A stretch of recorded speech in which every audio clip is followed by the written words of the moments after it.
Hey there, check this out. Will you choose you? You cannot help anybody else choose themselves. We all have to be witness to our own divinity. And to do that, we have to move past whatever preconceived notion we've created about our identity. Trust that the pain you've been through, I'm so sorry. And it was there to awaken you, not take you out. This is Now Tell Us. I'm your host, Anthony Morore. Today, we have a guest with us who is known as Jessie Torres. She's going to tell us about turning pain into purpose, passion, and impact. As always, this is always an interesting time to have a conversation. And if you're as excited for this episode as I am, join me as we go together and meet Jessie. Here we go.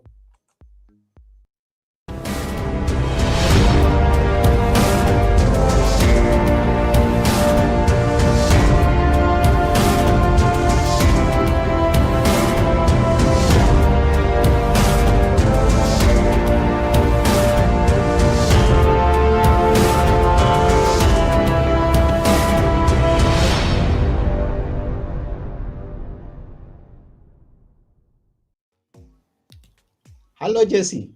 Hello. Thank you so much, Yeah, Anthony, for having me. welcome to the show. Thank you. Happy to be here.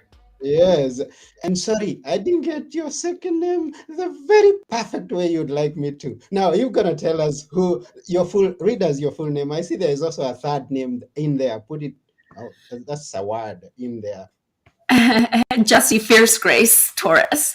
I put Fierce Grace in there because that's the concept of helping us step into our power.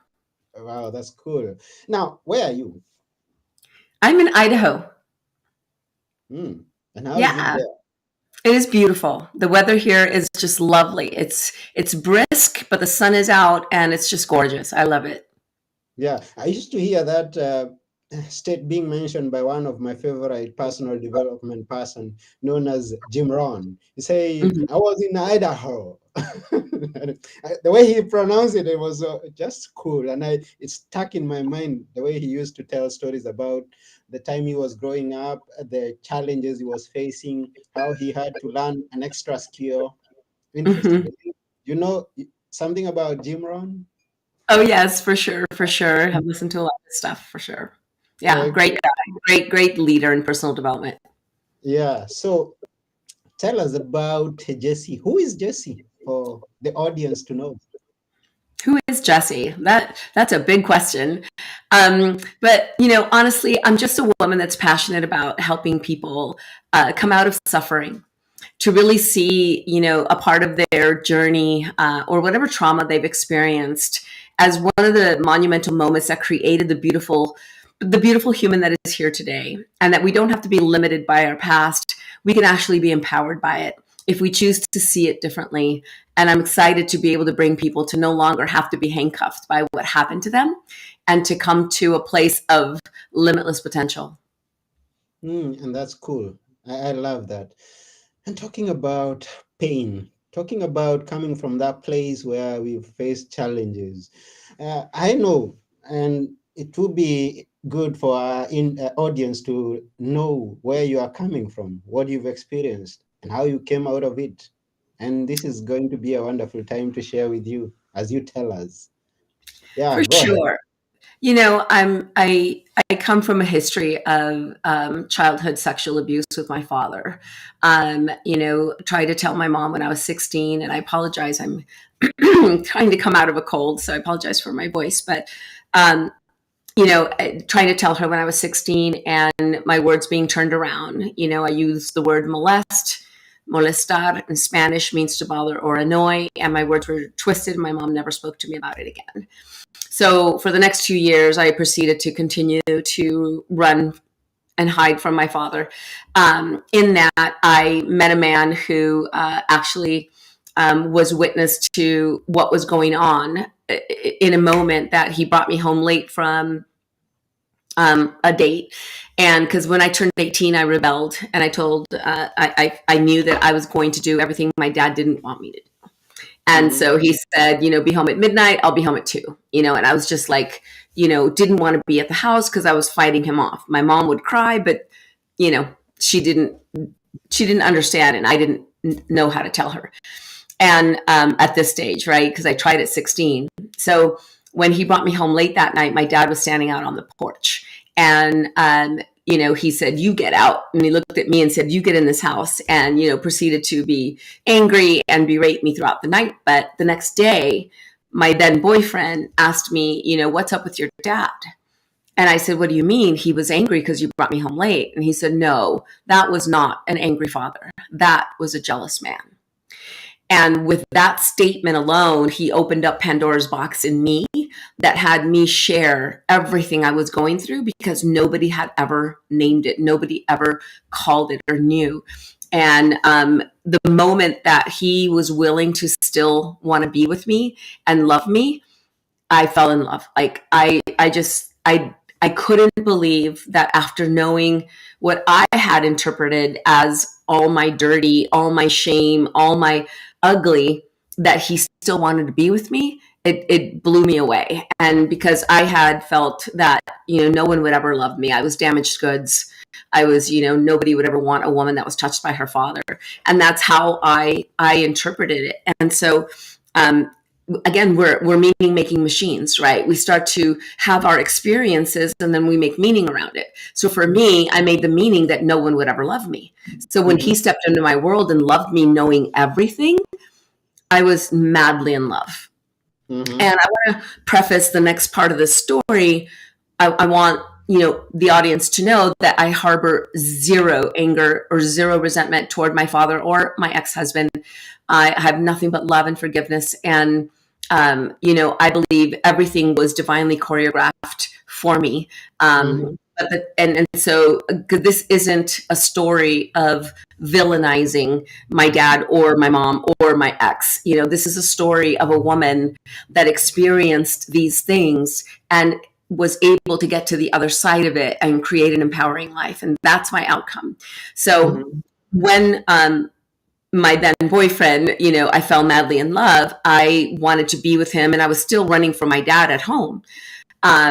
I wanted to move in with him. And my mom, she's of Catholic faith, and which totally fine. However, for her daughter to live with a man and not be married was not acceptable. So I moved out Monday. I was married Friday. And from that instant began a relationship of two like beautiful souls that were madly in love, but young and didn't know the emotional consequence that we were bringing into this marriage, right? So he had his own story of being raised by an alcoholic mother. He was the youngest of 4, the only boy. He came home to his sisters unconscious on the floor because their mom went in a rage, right? And so there was a lot of trauma in his world. And so when we met, we thought, he said, "I'll never let my kids see me drunk." And I said, "My kids will never be molested." And we thought we fixed it. Right. So we enter this marriage unknowing that I learned to be a pleaser, because my father, when he didn't get his way with me, he would punish my mom and my brother. He didn't do anything to me. He would be on them. And so as a little girl, I took that as my responsibility. I was responsible for either the yelling and screaming or the joy in the family. Because when he did get his way, it would be Peruvian music playing everywhere, and he would be buying breakfast for everybody. And so I realized that I needed to just like suck it up and not fight him off, because then others won't get hurt. So that developed a pleaser in me and a wanting to keep the peace. And so in my marriage, we did create the dream. We dreamed about the white picket fence, the dog, and the kids. We did that. However, in the context of our relationship, my ex only knew how to communicate through vulgarity, anger, and rage, because that's how he was raised. And so, just insults and, verbal, emotional, mental abuse.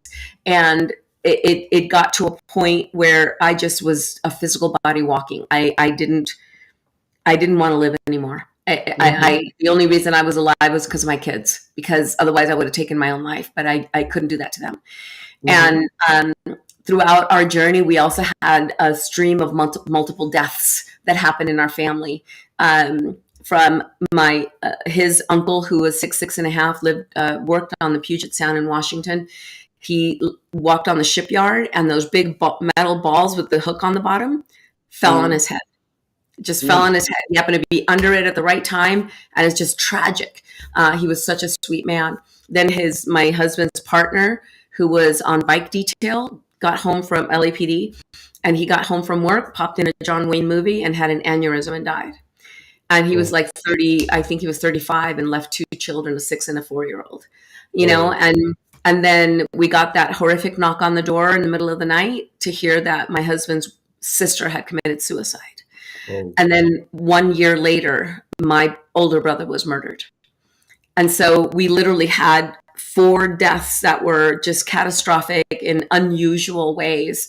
And so it was another jolt, right? And so all these heightened emotions it just got to the point where I was just numb. I was numb, and there was nothing left inside me.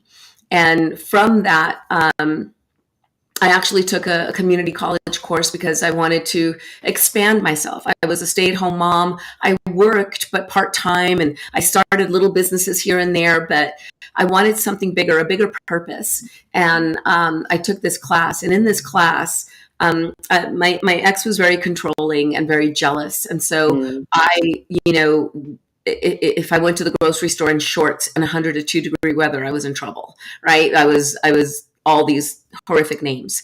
And so from that, I was very scared and timid, but I was able to take this class, even though it terrified me. And what happened is these people behaved in a way that was kind. And I didn't know what it meant. It short-circuited me. You know, they were being kind to me. I did a video montage.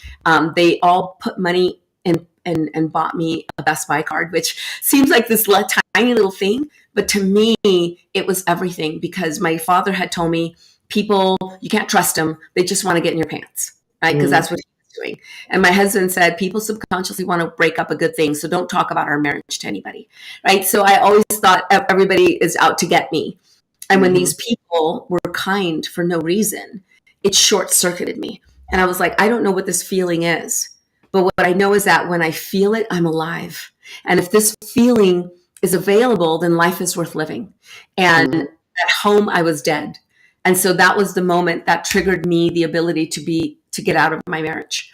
And from that, created an insatiable hunger to understand human development. I wanted to understand why my dad did what he did, why my mom ignored it, why my husband did what he did, and why I allowed it. And I started to pick up books. I started to go to seminars, workshops. I was going to therapy. I did everything I could to understand the human being and why we create limitation. And to fast forward to this day, you know, I had to use every resource to turn my pain into purpose and passion, because November of last year, so 3 months ago, my little brother was murdered. And again, I've been hit with tragedy. And I got to tell you, if I didn't believe in what I'm saying, that would have taken me out. It's like I had to pull in all the resources that I have, all the understanding, the belief systems that I've created in my journey to be able to navigate yet another tragic event that just totally floored me. And so I'm very passionate in all of my study. I've gone through, you know, coaches training certification. I've been a Tony Robbins coach for 7 years. I meditation instructor certification. I apprenticed for a shaman for a year. Like I've done all these things to get it, but nothing has taught me as much as my own journey of pain. And to be witness to not just the pain, but the other side of the story, the courageous little girl that was building traps because her dad was coming into her room. And I'm witness to her courage and her resilience and her perseverance and her creativity. And that is also true. And so how can we rewrite the story of our darkest moment and turn it into a beacon of light that helps us recognize that we are the divine perfection that we were when we first took our first breath? And that's my goal. Whoa. You've been through quite a lot.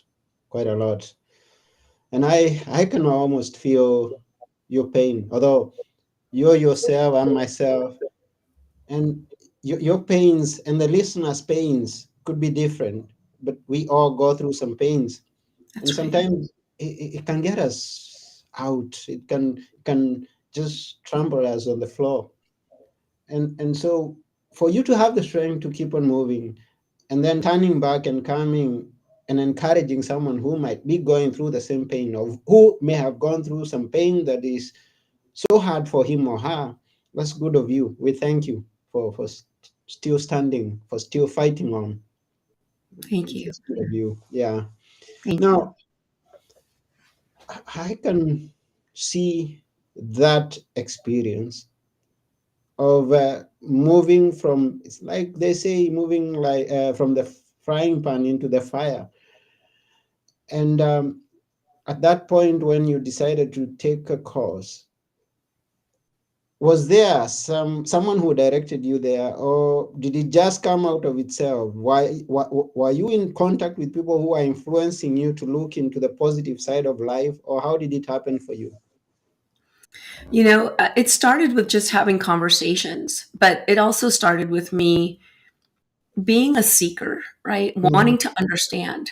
And God bless all authors out there because, it's a value. Somebody writes about their journey, their story, and it helps open me up. One of the very first books I read was The Unmistakable Touch of Grace by Cheryl Richardson.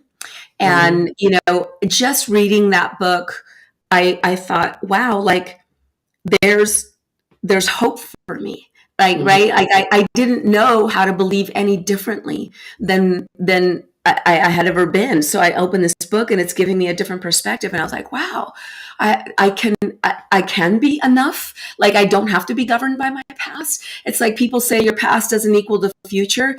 mhm, I disagree. It can, if you pull the gifts from it, mhm, right? Because I believe that we're all on a unique journey of our own, and that everybody's depth of darkness is converse to the height of their light.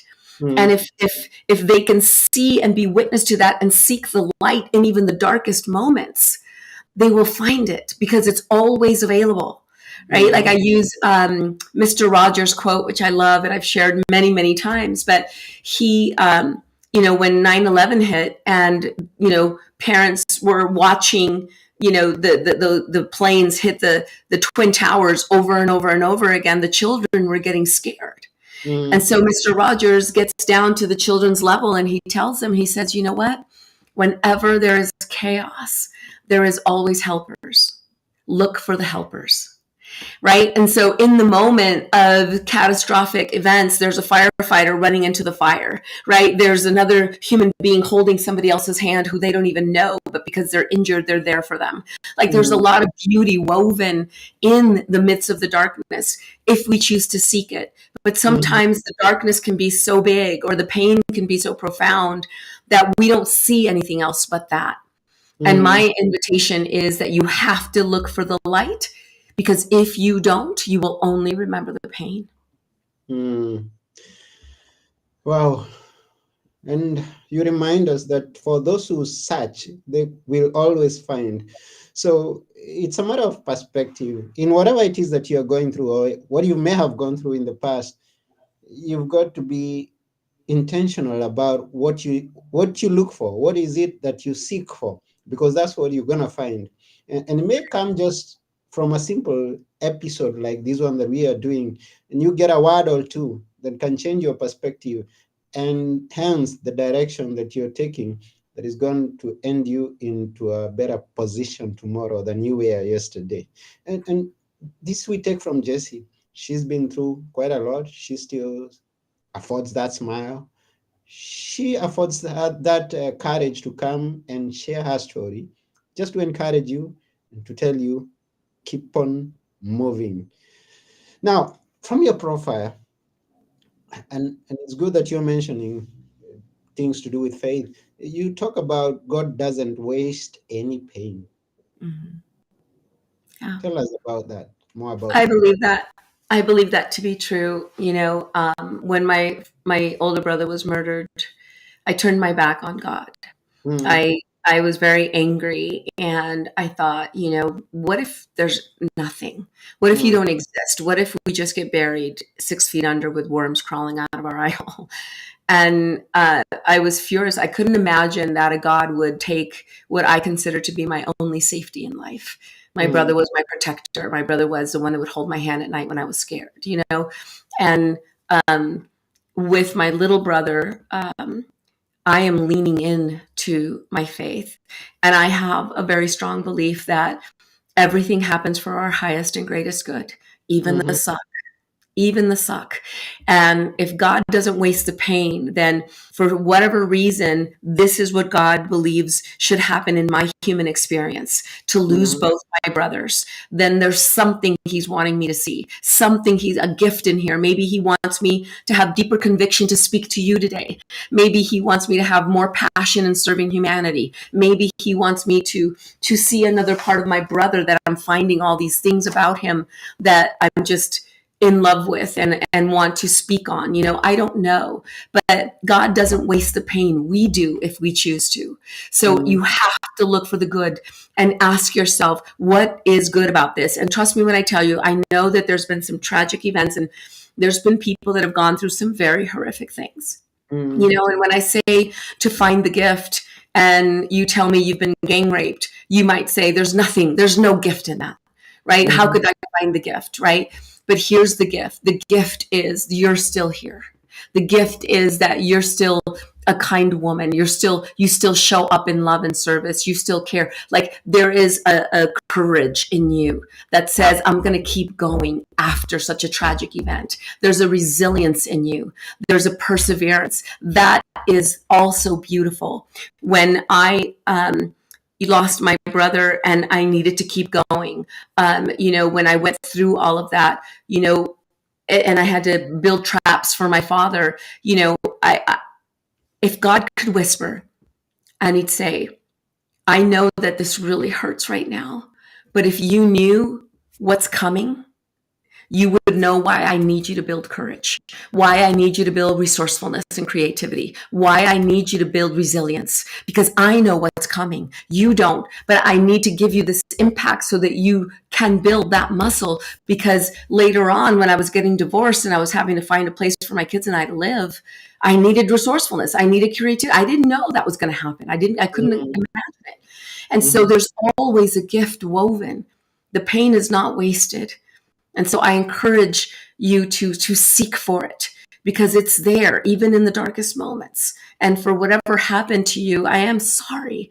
And I'm not saying it was right. And I'm not saying there's justification.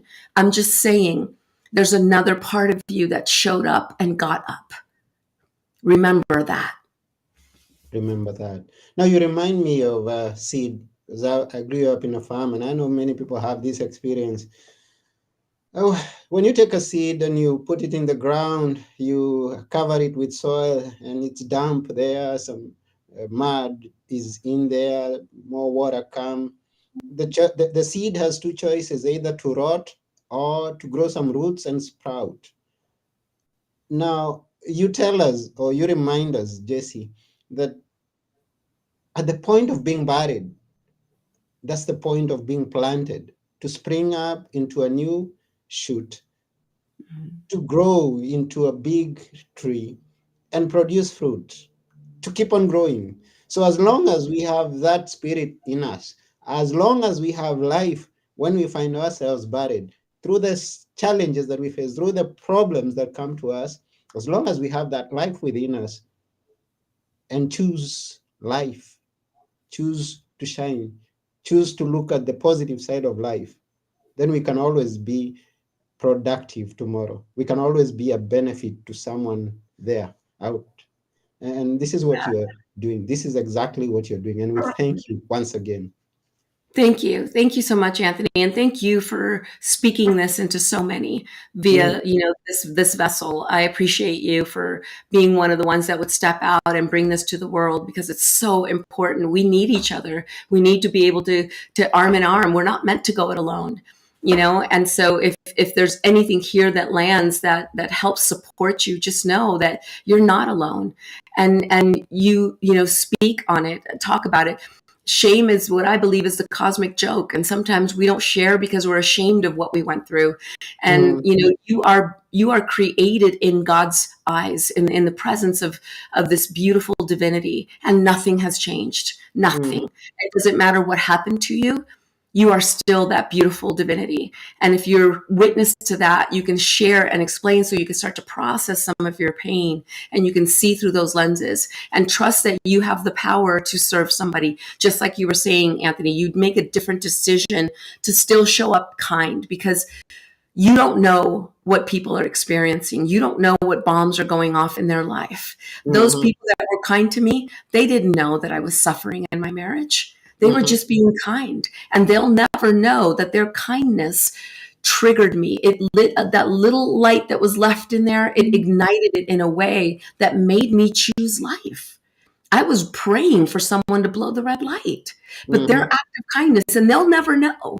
And sometimes we don't get to know, but we get to behave and we get to show up and trust that your ability to be a kind human being can change the trajectory of someone's life. And you have no idea who you might wake up like those people did for me. That's cool. And thank you very much for that, Jesse. And I'll take a quote from one of the quotes from your profile. It says that once a spirit is awakened, the potential of each and every one of us is limitless.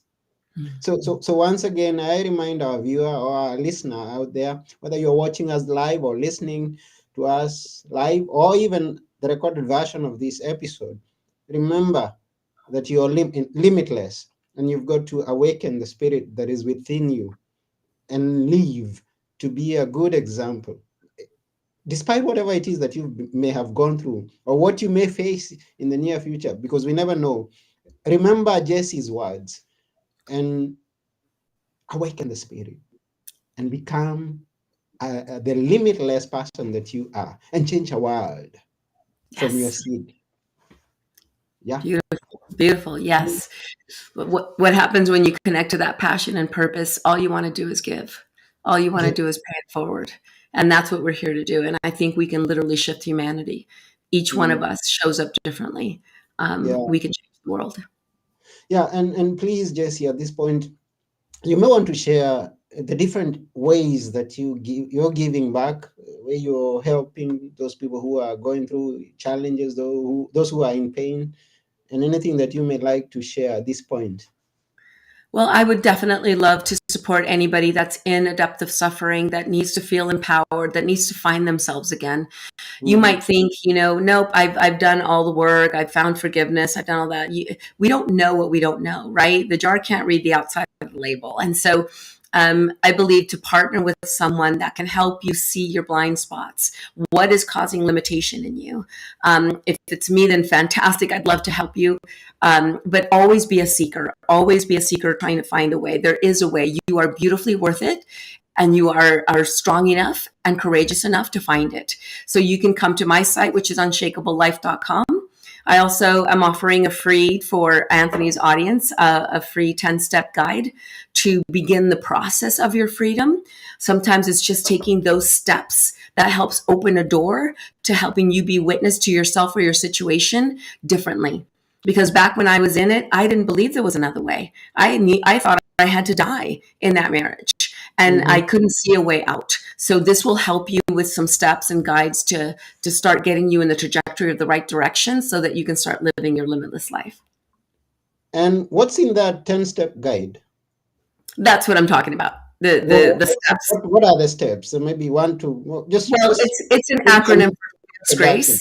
Yeah. It's an acronym for Fierce Grace. So in there, it has a bunch of different steps, like, speak out, don't keep it quiet, speak on what you're talking about, find the resilience in you, the courage, community of people, tribe. There's a lot of different things in there that can help you take the initial steps to get you where you need to go. So it's my honor to be able to gift that to you. And, if there's a chance that we can meet, then I would love that too. Let's have a conversation. At best, we can see if we're fit to work together. And if not, I certainly will guide you in the way that will serve you best. Okay. So once again, please remember to go to unshakablelife.com and connect with Jesse. If you're going through any challenge, And even if you may think that you're doing it, sometimes you may never know how far you've been. But she can always look at it and tell you, this is where you are, this is where you need to be. Go on and become the best version of yourself. Yes, and you don't have to be a victim of your story. You could be a victor, and you can literally make the life of your dreams. Don't be handcuffed by what happened. Let's find the other truth so that you can live your limitless life. Oh, thank you for that, Jessie.